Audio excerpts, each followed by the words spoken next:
Do you have any physical signs or illnesses with narcissistic abuse? I would say no.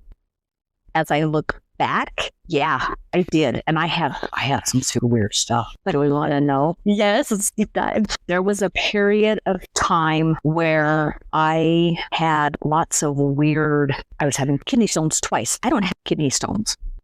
Super random. This might be way much TMI.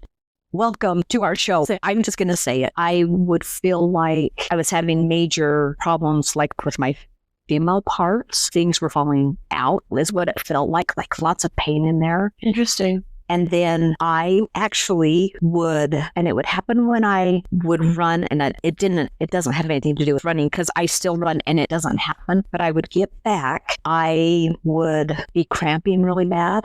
And then I would go in to use the bathroom, and it looked like a blood scene, like a murder scene. Blood everywhere. And I'm like, what the heck? And I had gotten checked. I had done a colonoscopy, and I'm clean. I'm good. And I don't do that anymore. None of those. So if we want to go into our world with zoning and energy and emotion, there's a lot of stuff in there. A lot of not good emotions tied to me as a woman, as a mother, and my worth, and all of that. So I had forgotten about it until not that long ago. I had heard something, there are, physical things that come up, and I'm like, I don't have that. Oh, actually, I did. And then I actually had a time, and it has happened, where I would get an itch on my arms, but it was on the inside. Oh, it's the worst. It wouldn't go away. So I would feel it. So I'd itch it and it would come back.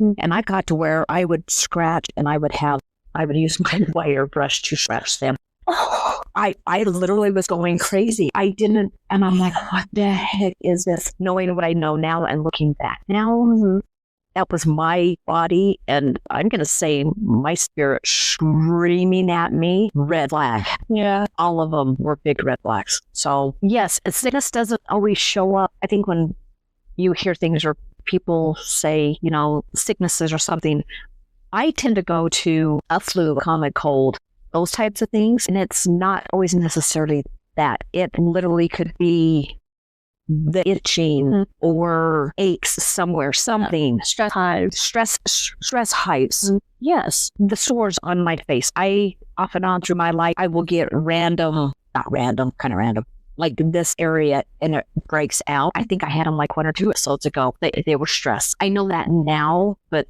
years ago, as it's happened off and on, I didn't know what it was in the moment. Looking back now, I'm like, oh, wow, yes. So I would say that is a sickness, even though I wasn't necessarily throwing up or coughing or whatever.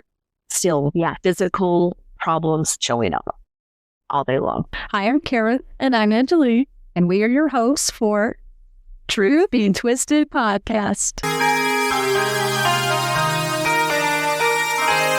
Hi, everybody. Welcome back. Thanks for joining us. Thanks for watching our last episode. I can't believe it's our 5th episode today. I know. Crazy. 5. Yeah. A lot of work. For you, she does our editing. She does such a great job. It takes time. You're so kind. It is very hard. I guess we'll jump right into the last episode. I missed a couple spots for editing, so if you heard overlapping voices, just ignore that because I am not perfect at editing. You do a great job. This is super real. Yes.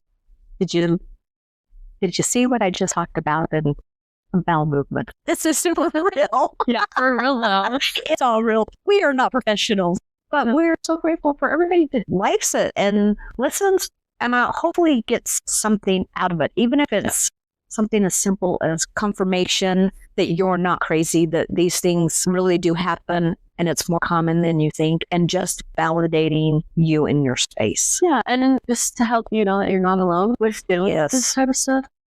Because when I was going through, I felt super alone and not no one understood what I was going through. And it's nice to know that there are people out there who can help you and support you and talk through it. So and believe you. Yes. It's not even just I'm saying it and they're looking at you going, oh, huh. Okay, it's like, oh my gosh, they said that to me too. What the heck? Is this a book? It's just a common thing that you realize, and it's a great thing to have support and people that know what you're going through and are a few steps ahead of you that know what to do with it. Exactly. Like you were for me. And I've had people ahead of me going, research this, look here, these are some things that can help you. So we're all in this together. That's what we're hoping for. This to be a support. On that note, how was your weekend? I had a great week. Good. Oh my God. What'd you do? I did lots of things. So we had a Foot Zone instructor retreat. Amazing. Lots of information. I take lots of good notes and then I chew on it for a while and then I'll go back and read my notes because it was a lot of information. So fun. But we actually did a salt room, which was amazing, super cool. And then Erica, one of our instructors, does breath work sessions. So she did one with all of us. We're going to do it. I told Cody last night, we're going to do it. And we're going to bring Zach and Cody. Erica's like, I don't get very many boys. I'm like, I have boys. I'm bringing boys. It was seriously like the most amazing experience and releasing emotions. It was cool. I'm going to keep track of Erica and when she does different ones and we're going to go. It was a game changer. So I would highly recommend everybody, if you can do a breathwork session, it is so life-changing. Erica, when she first was talking to all of us and just kind of explaining some of the stuff, she said that her first one she did was amazing. And afterwards it was like, you can't get enough. You can, and I remember thinking, oh, that's super cool. I don't know what that means. Can't get enough air? What does that mean? Yeah. Right? I'm thinking, interesting. I woke up going, when's my next session? Oh. And if I could have moved my legs for a minute, I felt like paralyzed, which is interesting because then afterwards you kind of start looking at it going, okay, what is this energy? Why is this? What is paralyzing me? Mm-hmm. We had moments where I was sobbing, like literally like boogers running, sobbing. and then the next minute you're like hysterically giggling. It's a roller coaster. Amazing. I did that. That was super cool.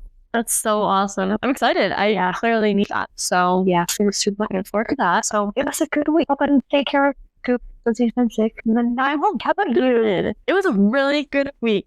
Yay! Which I sound awful. So when I'm editing and I listen back, every time I say, oh, it's been a long week. Like, I am happy. In those moments, I don't know.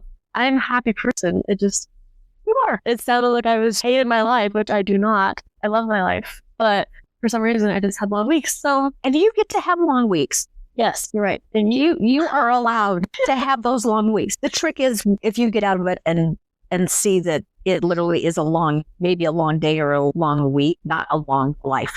That's what we want to change. Yeah. Not just in general. I'm not just you're not there. That's what we want to be able to have hard moments, not hard lives. Yeah. Which it sounded like I was saying I have a hard life, which I do not. So big fat disclaimer.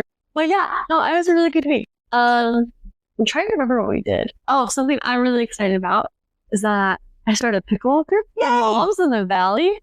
If you want to be added, let me know. I'm really excited. So that's what I'm looking for. You already have a whole bunch of women who want to sign me up. We had like 20 people already, and I made it yesterday. So I'm really excited. So if anyone wants to come, let me know. And look at you making support groups and changing lives. Trying to. Good job. Pickleball is a big one. It is a big one. You're out in the sun. You're being active. Exactly. You're talking. You're socializing. There are safety in numbers. Exactly. So I'm excited. Yeah, for you. Yeah, that's about it. Good week. Happy. So to end today's episode, I'm really excited. I'm also a little nervous for our Q&A. Me too. I don't know if I'll be able to answer. I don't know either. So we'll see. We had everyone who wanted to enter in questions, and they're all anonymous, and I haven't looked at any of them. I wanted to kind of a surprise. So yeah. So today, in this minute right now, is the first time I'm seeing them. So that's exciting, but nerve-wracking. Yeah. Yeah, we'll be doing the Q&A. Side note, you all appreciate how cute Karen curled hair is. It's so cute. So if you're listening right now, you need to go on YouTube and go look right now because it's really. I didn't do it. Angela did it. I was brave and said, sure. Thank you for being brave. I was excited, but I've never seen you. I've only known you for like almost 3 years. I've never seen you with curled hair. Zach even said that he has never seen you curled hair. So I was like, it's time to curl that hair for fun. I did not force her. I just thought it was fun. So and I like it. Yeah. So thank you. Anyway, She makes me beautiful. Whatever, you already are beautiful. But yeah, we'll dive right in. Dive right in. Oh, I have a disclaimer. Oh, sorry. Go ahead. I breathe really yeah. loud. I noticed that in the video. I'm like, why am I gasping for air? I think that too. I don't know what it is. Even just now, I've noticed him do that. So I hold my breath more when I'm sitting here. Hold my breath like I can't do it. I can't breathe. I don't want to sound like after every single word. So thank you for everybody being patient and sticking with us. Yes. I appreciate it. Me too. I cringe when I look back and I'm like, oh my gosh, what am I doing? So thank you. Yeah. Anyway, we'll dive right into Show host. I know. I'm nervous. Gotta win. Why do I keep trying to appease them when I know it won't work? Oh, that's so sad. But my answer is that they've trained you to do that, and that serves them, and they don't care how it affects you. So that's what I think. What do you think? It is scary and hard to get out and to get away.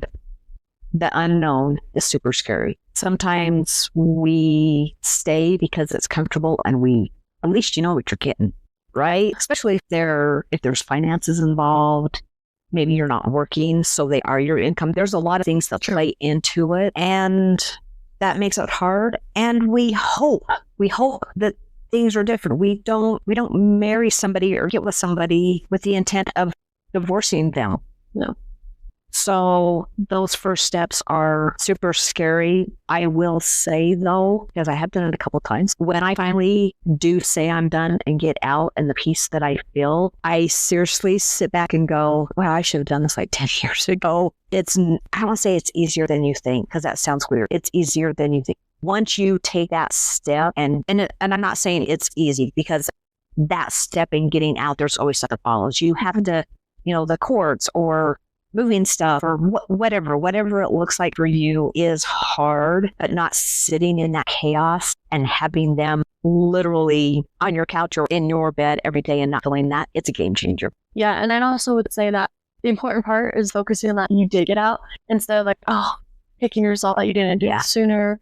Because you honestly probably didn't have the opportunity to, because you didn't know how to and you weren't ready. So definitely focus on the part that you actually did get out. You did. That is a huge step. Now start working on your thoughts and working to figure out what to do better so you don't do it again. Yeah. That was the mistakes that I made. That's a thing. Yeah. Healing is a thing. Who knew? Well, someone who hasn't had the opportunity to heal, how would you know? Okay, next question. Okay, this question says, how to recognize narcissists in myself? That's a good question. I know the answer. It's catching us off guard. How to recognize it in yourself. I think it's asking yourself questions. We should be questioning our thoughts and our actions and people's thoughts and actions all the time. If you ask me to help you, am I doing it because I love you and to help you, or am I going out and now using that as ammo to brag to everybody else how great and grand I am? I think it's just questioning, what are my intentions? Who do I want to be? What are characteristics I want, and why do I want them? And are they selfish and for me? And am I willing to show up and do things for somebody else just because I love you? Is it serving me in some way? That's kind of a tricky question. That one can go super deep. Don't know if I answered it. I think so. I also think even just asking this question brings a lot of awareness to yourself, so you're already on the path to wanting to become better. And it has to come from ourselves. No one can force it on us. We can't force it. We have to want to try to learn how to be better. And even listening to videos, things that you send me really help. Or hearing other people's experiences with like, oh yeah, they said that to me. Do I say that? Do I do that? Just the same things you say, like the questions. So I think that really helps. Just like you said, asking. I think I literally have to sit here and say, oh, have I done this? Have I said this? And that really helped me kind of figure that out. And if the answer is yes, to go, is that who I want to be? Yeah. No. Okay, what am I going to do to be different? Or when somebody else brings it to your attention and says, hey, you said this and this is how it made me feel. Is your reaction, offended, like, oh my gosh. Yes. Or can you take a breath and go, crap, that is not what I meant. Thank you for asking. Thank you for bringing that to my attention. Wow, I got some work to do. I think it's so many times where I come to you crying because I had a argument with Zach, I was in the wrong, and I had very many narcissistic things I said and did. And so I'm grateful for you to be able to be there to tell me, yeah, that is narcissist stuff. Like, that is, that's not great. But does that mean you want to be? No. Okay, so here's what you can do to not do that. Yeah. That's happened a lot. Thank you. I hope I am helpful. Do I ask questions? Yes, you definitely do. And I was telling you if you weren't, and you would be okay with that too. So that's a great thing to do. I think helping other people and having a person who can help you is super great, because then you can feel like you can self-evaluate with that person. Someone you trust. It has to be somebody that you trust. And are you open to a different opinion and a different perspective? If you can't have an open enough mind to even consider that maybe you were wrong or dropped the ball or whatever it is, then you just run around blaming everybody else and you think everybody else is the problem. Yeah. So asking and being open and aware to others' needs and others' opinions. Yes. That was a really good question. That was a good question. Wow. Thank you. Whoever did that. Thank you. Okay, let's go on to the next one. Okay, what do I do if I'm stuck and can't get away from my narcissistic spouse? You want to take that one? What do you do? I think if I could sit down with you and we could have a conversation, we could sort through it and decide what makes you feel like you have no choices. They make you feel like you have no choices. I would say, first of all, if you can start recognizing, so being aware of what's going on, you've got to start working on yourself first. I know that is, nobody likes, we don't like to hear that, right? No. But that's what it comes down to. We can't change them. You can only change you. You can't fix them. You can only fix you. I do know that sometimes it can be physically dangerous, and scary to get out of. Start talking to people outside that relationship, people that you trust, people that you can confide in. There was a time where I felt stuck and I knew that it was dangerous. So having outside support, having people that can keep drilling me back in, going, you're okay, you're safe, even though I wasn't safe, and coming up with a plan. So having that plan for mine, because I had kids at home, was, being prepared, getting bags ready, getting whatever that looks like. I just being prepared, working on myself, finding God for me, my higher power that I knew had me, and trusting him and knowing that he would show me how to do it, whatever that means. And that sounds so vague. It's different for everybody, but you'll know when it's time to get out. It's taking back our power. It is hard to get out, but do they control us? They do control us. At what point do we say no more? No more. You don't get to say no more. And if you are, I would say, maybe in a position where, like, physically there's going to be some harm, leave in the middle of the night. Get away. Go somewhere where they can't find you. Start making plans. Being stuck in it is what they're counting on.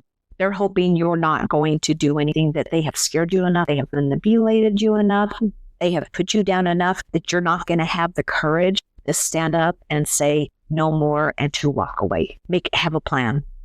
Somewhere to go. At one point, I had a place where I was going to go when papers were going to be served to keep us safe. What it is, ironically, it didn't quite happen that way, and the receipt from my attorney had come to the mailbox, and that was a conversation. That was a super scary one, and things got heated up super fast from there over time. Things got worse from there over time. That's so hard. They don't own us. They think they own us. I'm trying to be politically correct. I should just say it. Just say it. Oh, they don't own us. It is scary. It is hard. You don't know. Find people that can help you, find a place where you can hide if you are physically in danger. Start getting things in order. Start getting finances in order. Start getting everything in order that they have taken and made it chaos. Get it in order without them knowing, and be ready to go when the time presents itself that you get to flee. And then from there, you get to go through the process of a divorce. And that is super hard, because that will be another episode, hopefully sooner than later. The things that they come up with in divorces, the lies and the smear campaigns and the lies. I'm going to say it again. The lies. Holy for the holy. And it's exhausting and it is draining. So you also need to find something that could recharge you because they're going to be draining you super fast, financially, emotionally, all of it. Their game kicks up. Guess what? Your game has to kick up. And you have to be prepared and armored and ready to fight. And committed to fight. Commit. You have to fight. And it's scary to fight, to say it. But once you feel it and you can step into that, go on, game on. Guess what? I will counter your lies with proof of a title. Yeah. I will counter your lies with a text. Save everything. Start recording everything. You now have proof. Just like you always say, feel the offense. Get on the offense. Mm-hmm. Yep. I don't even know if I answered that question very well. That was great. That was all over the Hopefully place. that helps. Thank you for that question. We'll let you answer too. But if you need more or want to talk more deep about it, Reach out. reach out to us. People can email us. They can message us through our Instagram. And then we can just go from there. And Yeah, please. yeah, seriously, reach out. Yeah, I would love to talk to people. I have a cute little group of my ladies, and we are all going through similar divorces or have been through similar divorces, and it is a huge support little group. And sometimes we send funny texts and inappropriate things, not sexually inappropriate, but Oh, those were funny little things. It's a big support because when it's one of us are getting ready to go to court, we have all of us in there going, you got this. We got this. What do you need? Send your prayers. Put my name in the temple, whatever. And please reach out and we can talk a little bit deeper about it. That's great. What do you have to say about that one? I really agree with you. I obviously don't have any experience with that, but I think everything you said was great. And to just don't give up, as hard as it can be, I'm sure, but try to do what's best for you. Thank you for saying that, switching from the defense to the offense. That right there sums it all up. Whatever that means for you, start making a list. Start writing things down. Start saying things. Switch to the offense. And let's stop playing in their playbook. Let's make our own. Yeah, pick our own rules. Yes. Good question. Thank you. Okay, next question. Let's see. This is hard. I know, it's really good though. It's kind of fun to see what pops in our brains. Okay, so our next question says, how does one become no narcissist? Is it life that turns them into one? Is it a defense mechanism? I keep thinking back to when you were talking about the fleas. Yes. When we start picking up their traits. So I think the way to not become one is be aware of what one is. Yeah. You don't know if you are one until you actually start learning about what one is and then questioning yourself. Yeah. And not being ignorant. I know, especially with these people very close to us, that, but they're my dad, but that's my mom. We can't ignore these signs. No. So, and even with ourselves, we cannot, if we are truly want to work on ourselves, we cannot be ignoring the red flags that we are doing that others are telling us. So everyone has different childhoods, but I know a lot of childhood trauma can cause the narcissistic things because they dealt with a narcissist. Mm-hmm. So would you say it is a defense mechanism at times? I hear so much on it and nothing. I spend a lot of time trying to figure out like why, what is it, and it's like shame. Okay, we all have shame. What makes theirs different? Yeah. Guilt. Great. We all have guilt. What makes it different? Why can some people who are in horrible situations that have been severely abused and neglected get out of the hood and become these great, amazing, motivating people? What is the difference? I don't know. Like I said, I listen to stuff a lot and nothing white sinks into where I'm like, and there it is. Mm. I don't know. I think as you're exposed to it and as you were sitting in it, and if you start to become that, if you continue to listen to those negative voices and that negative energy, and that's what you become, and you don't even try to do any different, then that's what you're going to become. At what point does self-awareness not become an option for somebody? I don't know what that answer is. I don't know. The only thing that is covered in my head is that you are who you're hanging out with. Oh my gosh. Thank you. Yes, I'm sorry. I didn't totally bring it up. I keep thinking about your wall. Yeah, definitely. And I don't know either one of them. I have not met them. I don't know, but even just hearing you talk and just for me trying to kind of figure out, because you'll ask, do you think they both are? I'm like, I don't know. But sometimes I tend to lean towards maybe, I'm not a doctor, so I don't know. Maybe your mom is picking up on stuff from your dad. Oh, absolutely. Yes. But at what point do you become so deep in it that you just give into it and go, you know what? If you can't beat them, join them. I feel like that's definitely happened. Let's see. I do not remember how many years ago, but before my dad retired, so he was a firefighter in California. We had a house there. So we had dual residency, and we would go back and forth between the states every year, whatever, up until my dad retired. And before he retired, my mom would just have us kids in school up here, and my mom and I were super close and everything was great and stuff. She was my best friend and I was her best friend, and she acknowledged that. Ever since my dad retired, that's when things started to change. And I didn't realize that until we were talking. It just was slowly changing. Yeah. And we'd get more attention and we just want to get along. I remember telling her, like, Mom, you're my friend. I know you're my mom, but also, like, you've been a friend to me. Yeah. You're a best friend. And I remember her saying, I'm not here to be your friend. I'm your parent. I'm your mom. That's not my job. It was hard for me to go from that switch because we had so much fun. I told her everything in my life. In like 7th grade, we had parties at my house like midnight. And then jumping to high school. I was in high school. I had like 11 o'clock curfew every single night, every weekend and stuff. So, and it was strict too. Honestly, it was pretty bad.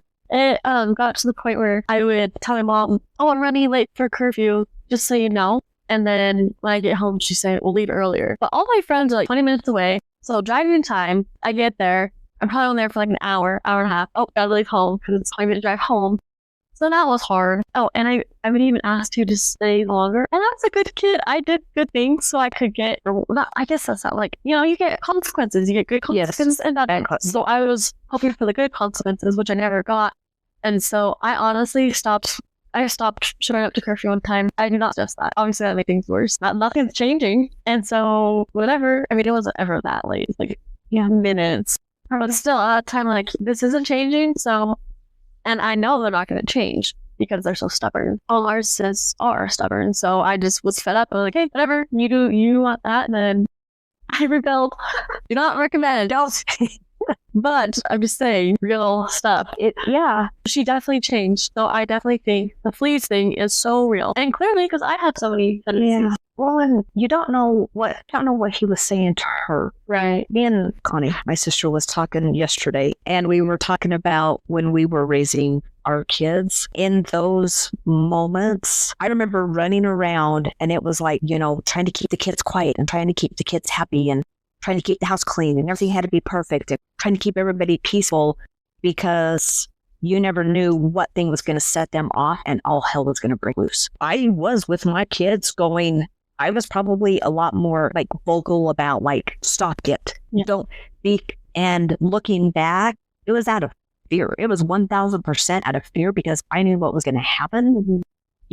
The kids would laugh. He's freaking out because it was too loud in the house, or we'd be outside. Zach Stop laughing. Zach would chew.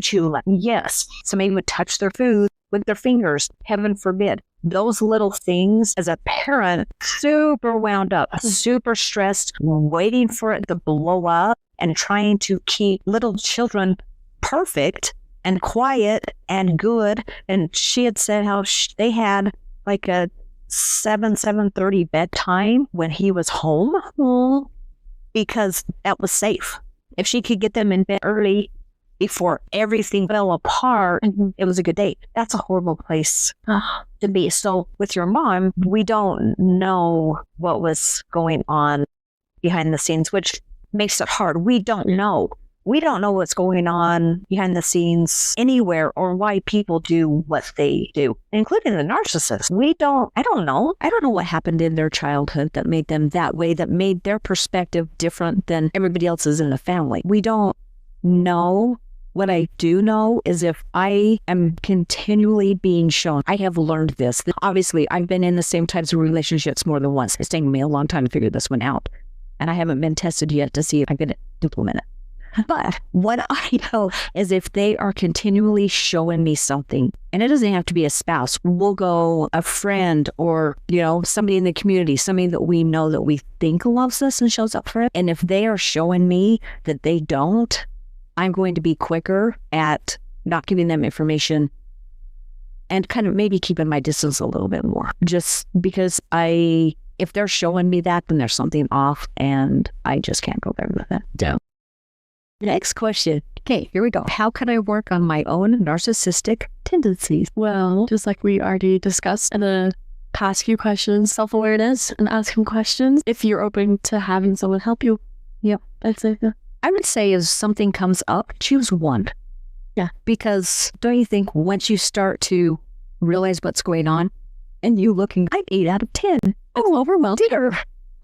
Don't go after all 8. Yeah. You'll get overwhelmed as you become aware of one. Maybe sit down and write it out. I like to write things out because it gets it out of my brain from swirling around onto paper, and then at that point I can go, oh, okay, I know what to do with this or not. Or talk to somebody. Do something to get it out of your brain, out there, and make a list of, maybe different things you can do differently. So, maybe a different way you're going to react instead or not react. We've talked about this before, but having one-liners for yourself so yes, you don't get stuck in those trap questions or you don't have a big reaction, I guess. Yeah. But then that helps you to not have a comeback with a narcissistic thing to say or do. Yes. Which I've done multiple times. So that's why it's nice to be prepared with those one-liners. Be prepared. Yes. And practice. Practice how you're going to react to somebody. I say that lightly because we don't want to have conversations of the future that haven't happened. Yeah. Because that puts us into a vagus nerve response. The defense. But it's having those, just maybe that internal conversation with yourself with not even really emotion attached to it. Just going, okay, I'm going to, if somebody points out something, I'm just going to take a step back, take a breath, and then decide if I even want to respond or react to it. Mm-hmm. Even just that pause gives you enough time for your system to just calm down a little bit. And then you can go, could you maybe say that again? I don't think I heard that right. Or what did you mean by that? I think another thing in this day and age is that people feel like they have to respond, and you do not have to respond. You really don't. And I don't know why it's so embedded in our brains that we think, oh, but if I don't respond, that's mean. No, you do not have to respond. No, I'll say it again. You do not have to respond. No, I've had a family member text me, and I know that they're seeing all this podcast stuff, but they're also still interacting with their parents. And so I don't want to be around all that stuff. And so I didn't respond. And I feel fine about that. And I don't feel bad. I don't know. And you don't have to respond. You learn the intentions, especially if you feel like you're being baited in just to get information. Or if it is a trait where you are very aware that, wow, my first reaction when somebody says this to me is to bite their head off. Take a step back. Don't bite. Yeah. And just breathe through it. If you are, maybe if it's any relationship with a spouse or something, if you can have that conversation before it actually happens, we've talked about it before, have a code word or have something where they can help you in that moment to be able to maybe help reel you in or help reset you. Something like, I don't even know the code word would be, something of maybe, defense, whatever, threat, whatever it is, something or a look where they can go, okay, that wasn't what I meant. Or I'm sorry I triggered you, whatever. Have that conversation, take a step back, breathe through it, give yourself the chance to decide if you're going to respond or not. And if it's not worth responding to, don't respond. Mm-hmm. We don't have to always give what they want. Yeah. Next question. Oh, this is a really good question. What are signs in male narcissism and female? Is there a difference? I don't think so. I don't think so either.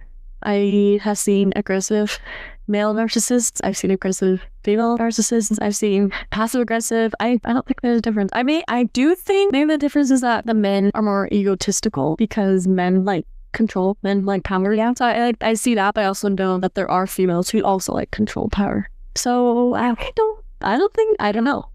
I think a narcissist is gender neutral. Love that for all you people. Just saying. It's an underlying shame and guilt that they have that they cannot confront. And that doesn't care if it's man or woman. Just is. Yeah, just is.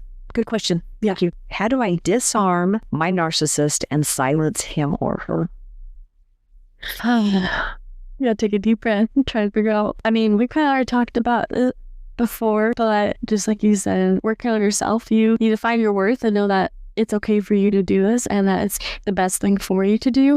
And I don't know. And you realize that they are feeding off of your emotions. You stop giving them your emotions. Yeah. I was gonna say it's kind of slowly like, well, you stop your emotions, stop responding. Oh, then that goes to blocking. Then finally you can push yourself away, you know? Yep. Because it's not easy. You can't just go up, down, leave it, like, see ya. Yep. You gotta work through those steps. Yep. And the first one is don't give them the emotion and the reaction that they're looking for. That's what they feed off of. Then they say, oh, so you are crazy. Oh, you see, you do have problems. Yeah, you do need medicine. Yep. All of those things. And what do you say to nothing? Especially when they have you against them. So, yep. And it's the one-liners. It is seriously that's an opinion, period. You know, that's how you feel, period. Or nothing. They will poke and poke and poke and try to get it out of you. Hold your ground. Hold your ground. Hold your ground. I remember a very specific conversation, and they would say, you know, why won't you defend yourself? I shouldn't have defended myself in my own home. You're a bitch. That's your opinion. You're a princess. Okay. No, you're a queen. I'm like, okay, that one did nothing to me. You know, you're a coward. You're weak. That's your opinion. And it was a conversation that continued, and I held my ground. Everything was, that's your opinion. And the more I said that, the more pissed off they got. Yeah. Because they weren't getting the reaction. Exactly. I wasn't going to give it to them. Yeah. I absolutely refused because I learned what they were looking for. Good for you. And that's hard. It's so hard not to give it and say, no, that's not true. I'm blah, blah, blah. And no, you blah, blah, blah. So it's hard to do. It's your opinion. So that's how you see it. No reaction. Don't you see it that way? No. Aren't you even going to have this conversation? No. Don't you love me anymore? No. Just kidding. You know. I'm not kidding. Yeah. Aren't you going to stand up for yourself? Hold your ground. Just have those few little lines and stick with it. Yeah. That's the best way. It's a tricky spot to be in. You can't get out. So you can't. And stop feeding them. They feed off of it. Yeah. Next question. What's your guys' favorite color? Aww. I like lots of colors. I like purple, but not as much as I used to. I'm kind of leaning more towards blue, which is weird because I don't like blue. But I didn't like purple. Because you're wearing purple. That was an old woman color. Kind of old. Anyway, I like lots of colors. Black. Do you like my fingernails, my toenails? Okay, but I will say, when I first met you, it was hard for you to wear colorful things, like you stuck to neutrals. Yeah. And so I've noticed recently, as of lately, you're wearing more colors. I love you. Bringing color into my life. Yeah, you are. Thank you. Yeah. Thank you for noticing. Yeah. My favorite color is blue, as you can tell. And blue. I can tell it's blue. Yeah, that's awesome. Yeah. That's a fun question. No, I love it. Okay, let's see. Can a narcissist change for the better? I wish they could, but they don't think they're a problem. So I'd say no. Sorry. I agree. I believe everybody can change. I do believe that. We're taught that, right? In order, though, for them to change, that would be, for me, my beliefs, they would be finding God, right? And Jesus, and admitting and owning their stuff and looking for repentance. There's nobody higher than them. They are God. Yeah. So why would they do that? Super harsh. Sorry. Haven't seen a single narcissist that I know admit to their downfalls. I haven't. So, and I know we are reminded that people can change, and I just, in my brain, I'm just like, no, they will change. And I know it's not good of me to think that, but just from my experience, I haven't seen it yet. Yeah. Anybody can change. Haven't seen it yet. So yes, I like the yet. There's hope. There is hope. Okay. How do you deal when nearly every conversation a narcissist's spouse has with their family paints you to be the villain or the drama queen? Walking into extended family functions knowing that everything the family knows about you is fabricated. They've set the stage for you to be the villain and then the victim, so the family is ready to defend this poor, picked-on saint who puts up with you, resulting in not only getting the narcissistic abuse from the spouse, but at least 10 others. Oh, that makes me so sad. That is so hard. I mean, mine isn't a spouse experience. A while back, a few months ago, my grandmother passed away, and we were thinking about going to the funeral, but it was really hard because knowing what my parents have told the whole family, and I show up with my husband, my awful husband, then I'm stuck. I don't want him to feel awful and everyone hates him. But it's that hard situation where you're stuck and you don't know what to do. And so, I mean, for us, I chose not to go, which was hard. But when you are married to them, you can't just choose not to go. So what would you say? You can choose to not go. There you go. We get to choose. It's true. They are very good at having their little flying monkeys. And the smear campaign and them gathering their little group started way before you even realized that. And that is so sick. You can't change their mind, because if they're willing to only believe part of the story and not have the respect for you to come to you to get the rest of the story, that says something about them. That says more about them than it does about you. And do you really want to surround yourself with those types of people? I know that it's family. We don't know. You don't know until you're in it. Mm-hmm. We get to create our own tribe. And the people that know you. So, if they are being told that, that person, she's crazy, and they believe it, then that just, like you said, says more about them and tells them where you are with them. So people who know you will stand up for you and will fight for you because they love you. Yep. And people who believe the one side, then it is what it is. It is, yeah. It is what it is. And I would be very careful about any information that I give to them.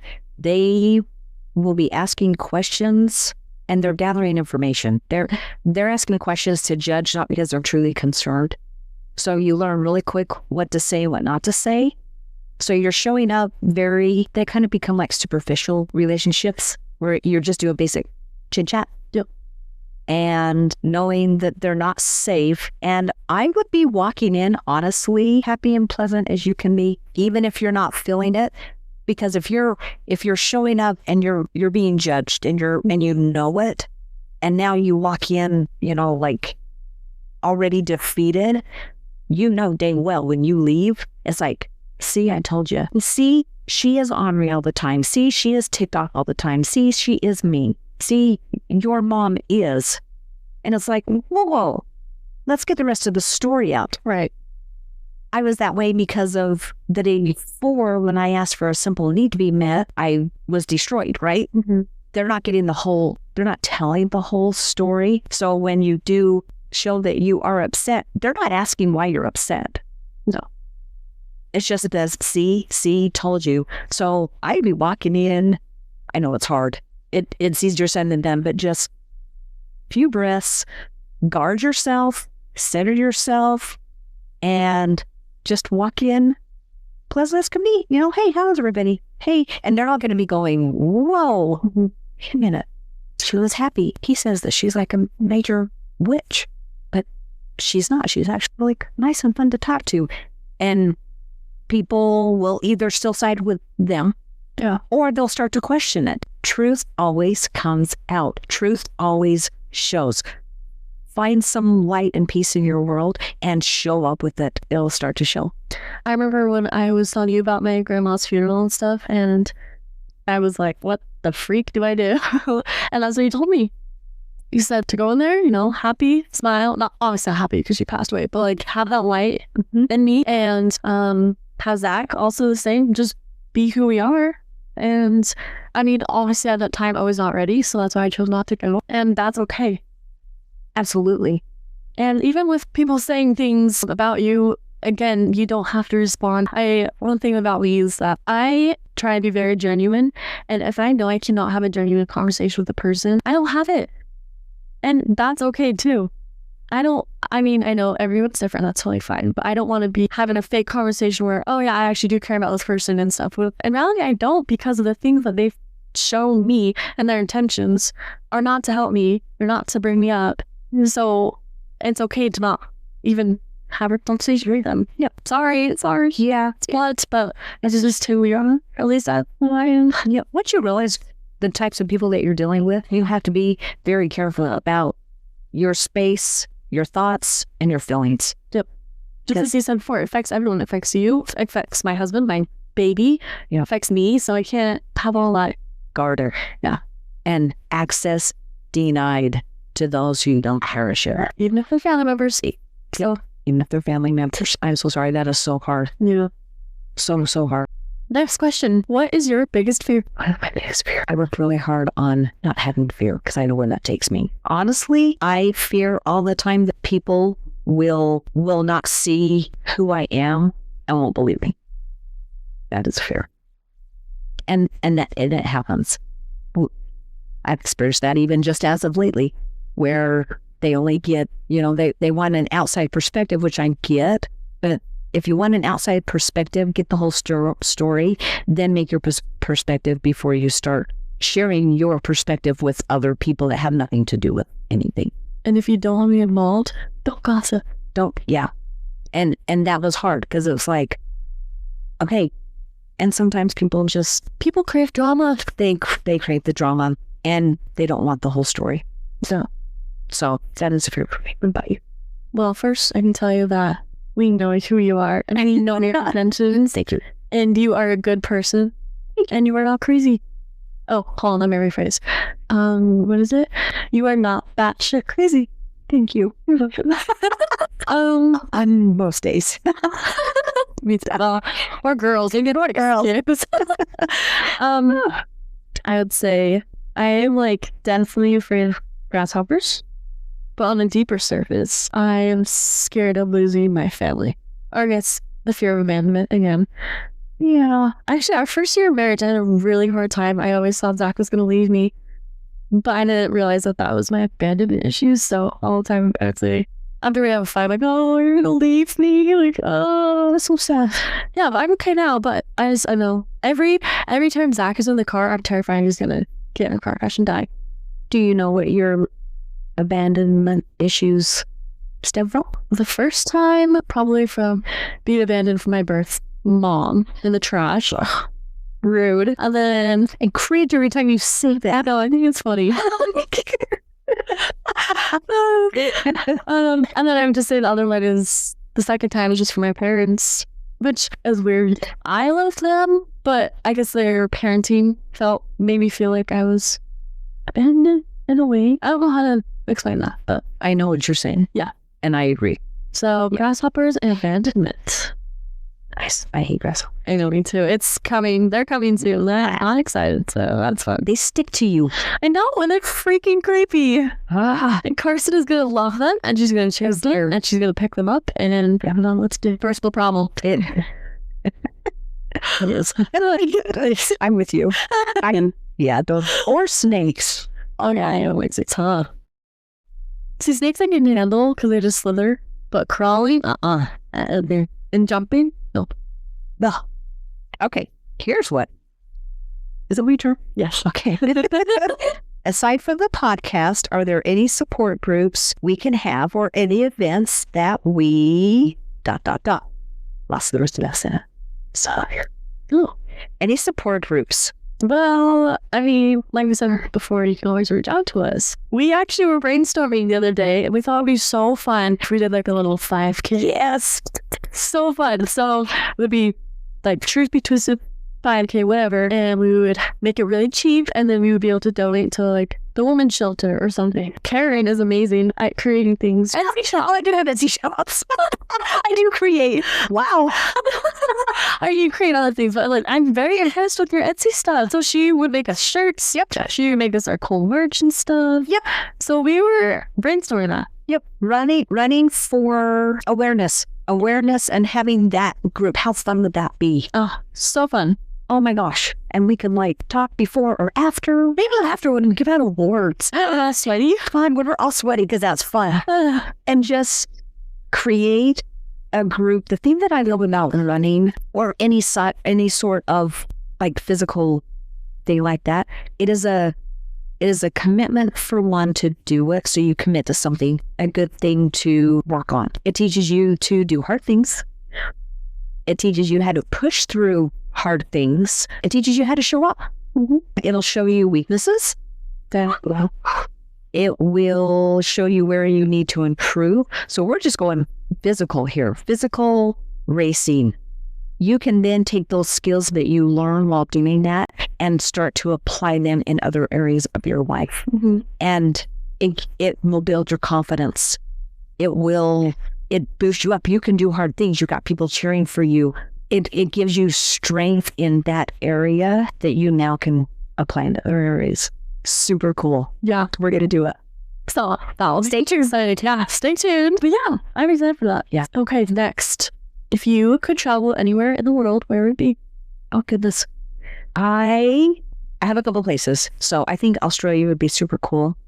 But on my bucket list, I want to take, I don't know what you call it, like a running trip. Oh, cool. To Slovenia. Oh my gosh. Random. I know. So I used to run at the Sports Academy on a treadmill. It's the iFit treadmill. And you follow the trainers. So I've got a list in my phone of all the different places I've ran on the treadmill. Yeah. And Slovenia is by far my favorite. And you're following a trainer in those areas. So you can, you're seeing the area. Yeah. That's what I want to do. You should do that. You should be those trainers that they film for those treadmills. Can have travel and ride. I don't know. But thank you for your vote of confidence. Every single day. You kick my butt. So that far. What, 6 miles is that far for you every single day? I don't run the whole thing anymore. I don't run like I used to. I used to run to escape. And I knew that's what I was doing. It was like, if I could run far enough to numb this, it's a good day. I did it to just burn the energy off. I then realized I wasn't working through anything. Those emotions weren't going anywhere. They just slept for a minute and then they'd wake up the next day and would be screaming at me. So now when I run, I start my run. We'll just say it. You can see my weird world. I start my run. I am connecting. So I am picturing. I used to picture a light because like when you meditate or when you're praying or whatever, picture a light coming into your head. And I'm like, I don't want just a beam of light. I want like a water slide tube all the way around me. I'm going to be able to roll around in the light. So I picture my light. Then coming down, I'm grounding, I'm connecting. I'm working on quieting my brain just so I can hear inspiration, so I can get it. And sometimes I'm thinking about like podcast stuff. Sometimes I'm having conversations in my head. Could probably happen 2 or 3 years ago that I can't get out of my head, right? So I'm working through stuff. I'm finding the emotion. Sometimes I'm having the conversation with that person in my mind. Because I know I can't have it face to face. I am telling them how I felt. And they're not pretty conversations. And I forgive them. I invite Jesus into the conversation. And I literally picture myself handing that situation over to him. And I am taking back my power. And I am asking, how would it feel? How would it feel for me to feel different than what I was feeling in that moment? And that's what I do now when I run. So usually by the time I hit about 1.5 miles out, I'm ready to come back. I'm good. That's amazing. I know that's my stuff. I'm so impressed with that because when I run, I'm thinking, this sucks. I hate running. I think I'm hurting. Why am I doing this? I'm only 0.5 mile in. I'm like, what am I doing? It changes at about mile 2 to 3. So true. It's scary. I'm still the same way. The whole time up to if I'm just ready to run, it's like, who does this? Yeah. Why am I running? After about 2 miles, you're like, woohoo, here we go. This is great fun. That is true. Wow. Good job. For me, I have wanted to do this ever since I was a little girl. I want to go back to Nepal, so where I was adopted from, and I want to go teach music to the kids in the orphanages. Oh my God. That has been my #1 dream in my life. I need to do that before I die. So I hope one day that happens. But yeah, that's when. That's amazing. Yeah, I'm excited. I obviously won't be for a long time, but it'll be really fun. It's going to be soon. I'm going to start searching plane tickets to Nepal. That's a long way. fun. Yeah. I love that. Yeah, I'm really excited. So, You learn something new every day. I didn't know that. yeah, fun, huh? I love that. Also, I stole your question, so your turn to ask 2 questions. You stole nothing. I'm only asking. I'm asking 2 questions. Yeah, I want to. I'll ask you 2. We'll put you on the spot first. Okay. Oh, goody. What has been the biggest challenge in your life and how did you overcome it? That's a big one. Definitely my parents. Yeah. Just not having them in my life anymore, I would say, is probably the biggest. And overcoming it, it took a lot of praying for me. I remember this is my favorite thing. If there's one thing out of the whole gospel that I can teach to someone for the rest of my life, it is that God will not give me a trial I cannot handle. Yeah. And people ask me, how do I do it? How am I happy? Whatever. And I would just tell them that, because that, I remember praying to God on my hard days and saying, and just asking for help. And every time I would hear him just saying that, I will not give you something that you cannot handle. So that definitely helped a lot. I mean, being around my family, being around you, who's super helpful for me, and doing the things that I still love to do and not let that get to me. And so yeah. I love that. That is great. Thanks. My biggest challenge. If you look in the past of my life, you will see I have 0 self-worth. I don't think I deserve or should be able to have or get or receive A through Z. Why? I don't know. I'm going to cry. What the heck? Why is that? Well, it's not true. No, it's not true. Yes, I'm working on that one. Still, how am I getting through it now?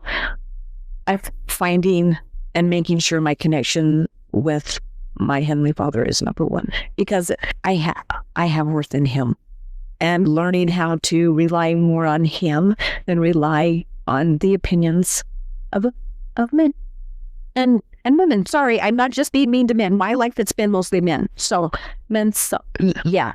So mine is relying on the source that actually matters and values me as I am. I was going to say, he has more than you. I mean, it's hard because you've been told that your whole life by all these narcissistic men, and they've told you and they'll try to show you that you don't have any worth. So after having to deal with all that crap, but it's not true. You have so much worth. Thank you. And when you feel like you don't, you settle for minimal because you think that that's what you deserve, and you don't. God is by far my anchor, and it's taken me a lot of years. And I do this. I mean, I would have times after my divorce with my kid's dad. What got me through that was being on that high with, and I was connected to my Father all day long, and I let that go.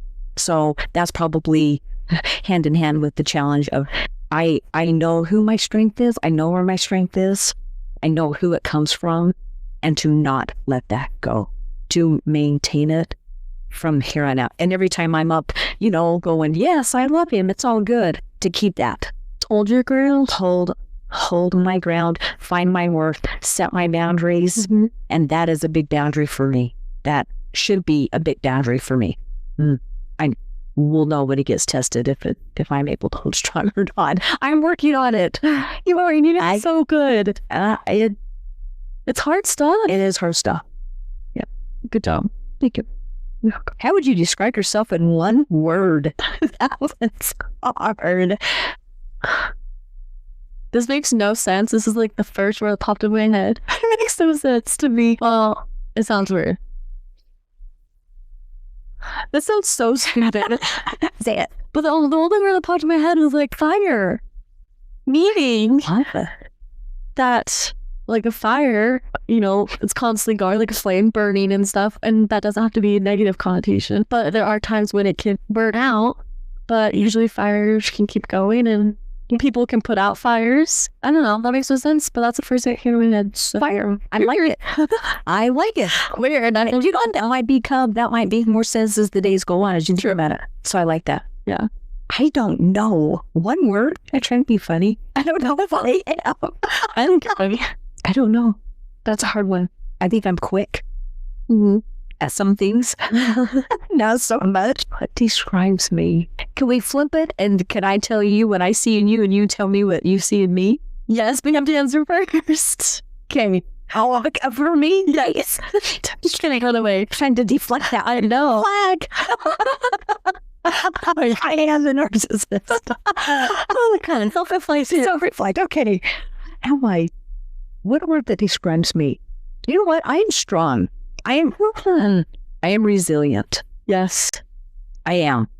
You can push me down. Yep. And sometimes I help.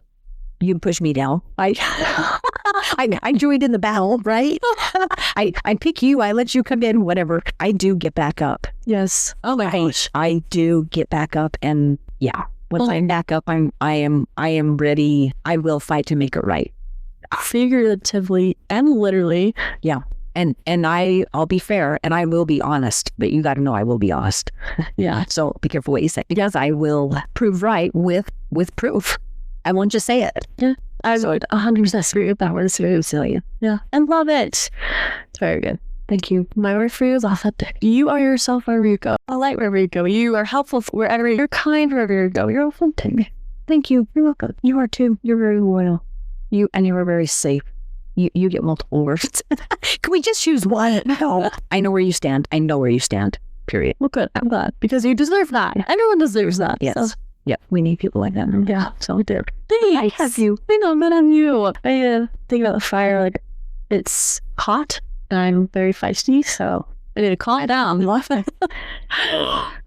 But do you? Right, exactly. I'm a mother. I wonder if maybe it's we get caught in, it's like, I need to tone it down, I need to calm it down. Or would it be better to just know when to use it? Yes, definitely that.